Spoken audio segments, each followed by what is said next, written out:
Buongiorno Notizia. 9.37, parte da Catania il Tour 2017 del Treno Verde, lo storico convoglio ambientalista di Legambiente e Ferrovie dello Stato italiane, con la partecipazione del Ministero dell'Ambiente e Tutela del Territorio e del Mare, che attraverserà l'Italia dalla Sicilia alla Lombardia con una edizione speciale tutta dedicata all'economia circolare. Il Treno Verde arriverà a Catania venerdì prossimo 24 febbraio e resterà in sosta al binario 1 della stazione centrale fino a domenica 26 febbraio. Abbiamo parlato di questa iniziativa con il presidente di Legambiente Catania, Renato De Pietro, che abbiamo raggiunto telefonicamente. Sentiamolo. Treno Verde è una storica campagna di Legambiente e Ferrovie dello Stato che appunto oramai sono quasi 30 anni che analizza tutte le problematiche relative alla mobilità, all'inquinamento.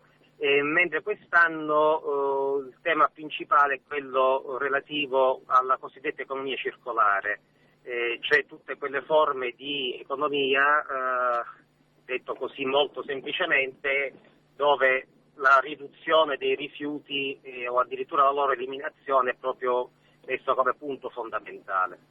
Quest'anno appunto, dopo diversi anni, sarà nuovamente a Catania, alla stazione centrale nel binario 1, e lì ci saranno tutta una serie di attività sia didattiche, infatti il treno sarà aperto agli scolastici che già hanno prenotato le loro visite, sia sarà anche sede di dibattiti, incontri su tematiche ambientali. Andiamo appunto dalla tematica che avevo prima detto, sia al discorso di amianto, sia al problema legato all'inquinamento nei centri storici, e in particolar modo ci sarà proprio un focus sulla città di Catania.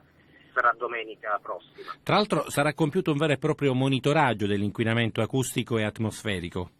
Sì, a ogni iniziativa ci sarà questo monitoraggio, che ovviamente è un monitoraggio puntuale, nel senso che noi faremo, se così possiamo dire, delle foto istantanee di quello che è nella città di Catania.